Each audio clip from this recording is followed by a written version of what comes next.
So today we are in Peterborough at the Fulbridge Academy at a junior school. The junior school is quite large, it has some 700 pupils, and it is part of the National School of Creativity programme, and we're going to have a look today to see what HeatingSave has done to cut the energy bills of this large primary school.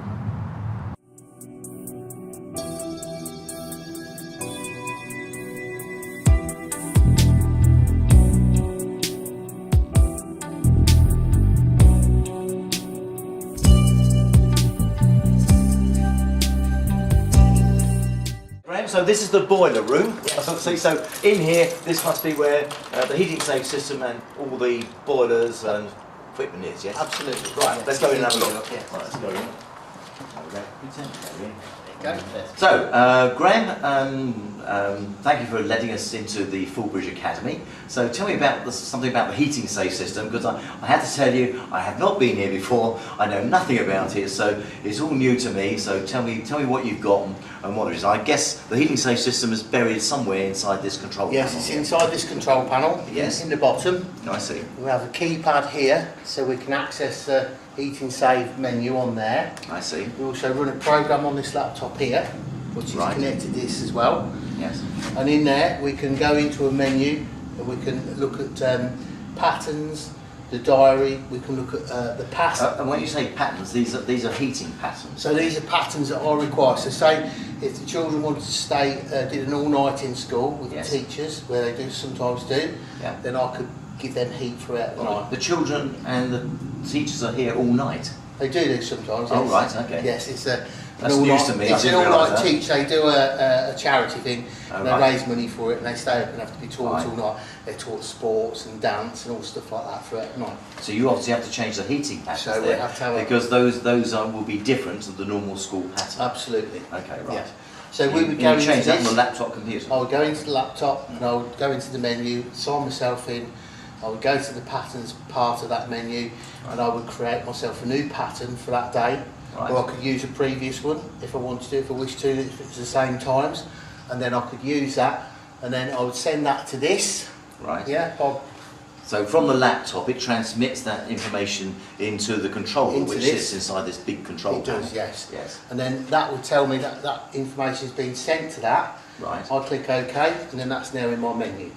Excellent. And so is this done by the diary function? Is it the diary function, or it is, just change the heating patterns? There's a toolbar at the top of the page, and it has diary, it has patterns, it has a graph, so I can go back on the graph and look at all the temperatures for that day.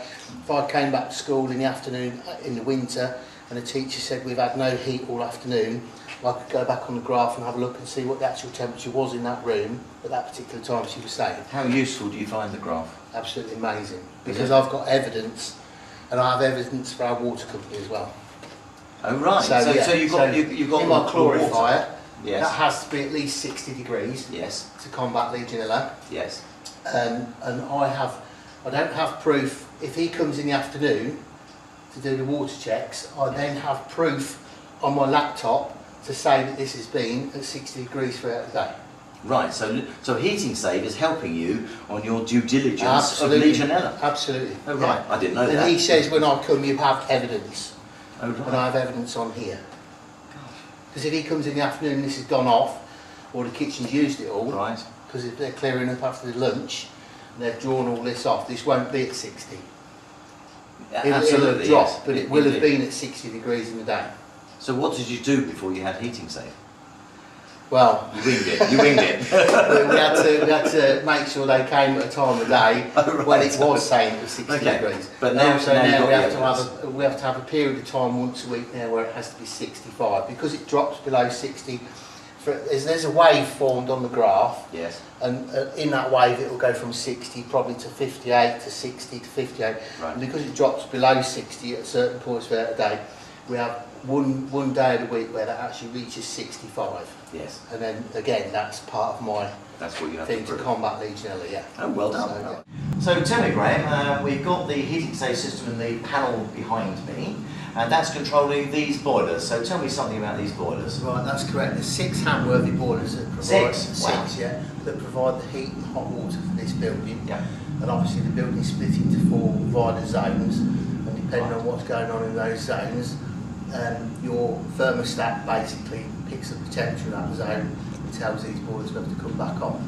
And that's done. You say thermostat is actually a temperature sensor. It's a temperature sensor, but it basically feeds information back. Yes. And then you have like an outgoing pipe from the boiler, and you have an incoming pipe. Yes. And there's a difference. Obviously, there's usually about a 10 degrees C difference between the two in winter time. Okay. So obviously it's detecting the temperature going out and the temperature coming back. And when the temperature coming back drops and it still requires heat, it will carry on working. Right. And so HeatingSave is successively turning on and off these boilers depending upon the demand for heat. Absolutely, yeah. Okay, right. It is, yeah. Fine. And so that's 6. So it's controlling 6 boilers here. Yeah, 6 boilers, All yeah. in a row. 6 boilers, obviously 4 pumps. 4 pumps. Yeah, 4 pumps. There's actually 8 pumps. There's a spare on each system. I see. So there's 2 pumps per system, but there's only 1 in use. And obviously that feeds water to my clarifier as well, indirectly through a coil inside the clarifier. Wow.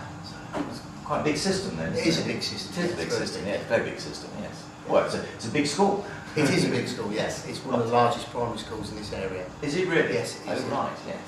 Good. And how many heating zones do you have? 4. 4 heating zones, right? Yes, we're looking at expanding that and having motorised valves and a radiator, so we can actually split the school up into a lot more compartments, which makes it more economical for us, because if a room's not being used, yes, we can have a sensor on that room and it will say there's no occupation, so it will turn that down to a certain set point. right. And then if it is occupied, after like 3 or 4 blips on a PIR, it would then say it is occupied, and it will bring the room back up to temperature, which is very clever. Yes, yes. And very economical. Indeed. And you say you've got 4 heating zones right now. Yes. Are those in effect 4 separate buildings? So I noticed No, this school is spread over. This is one school, this is one building, Right. one large building that's split into 4 compartments. 4 compartments, Yeah. I see. Good. But you're going to make it able for us to split it up into more compartments.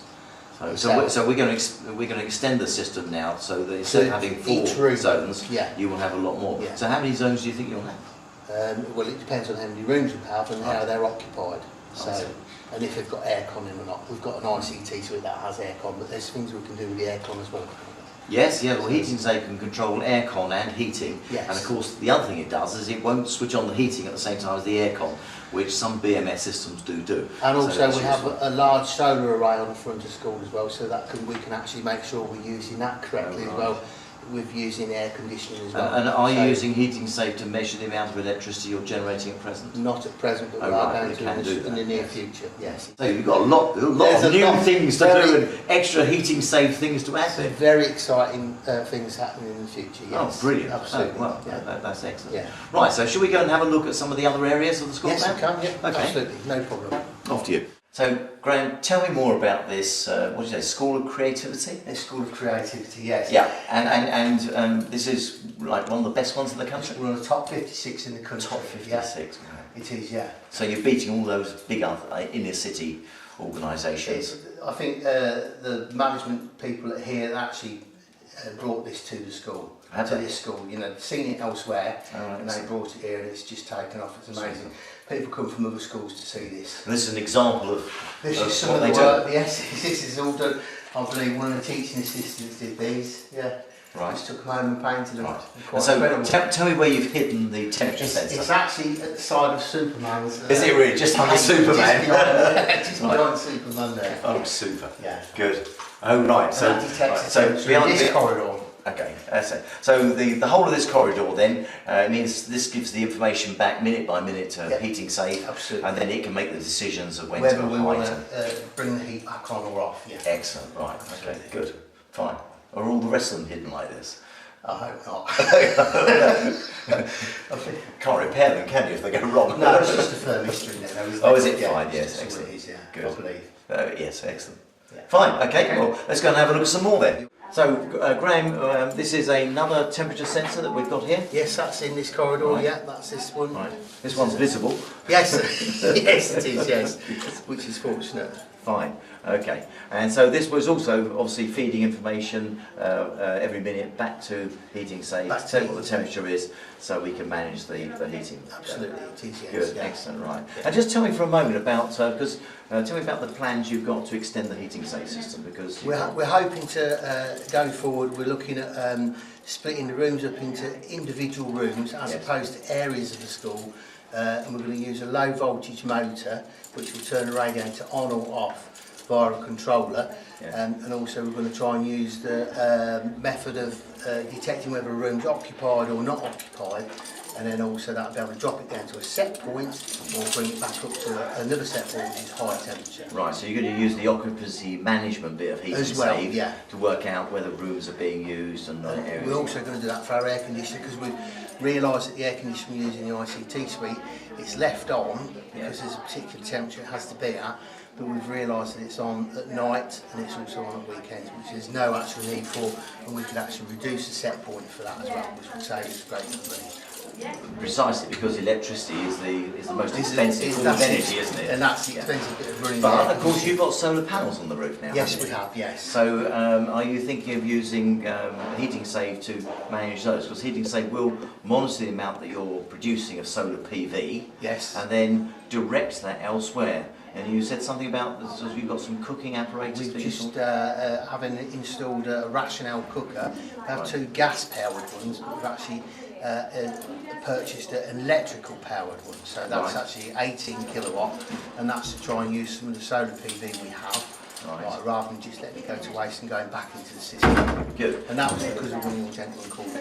Oh, was it? Right. Oh, excellent. Made us aware of it. And the other thing, of course, is that HeatingSave is able to tell you if you're exporting it, so it would tell the kitchen staff which cooker to use.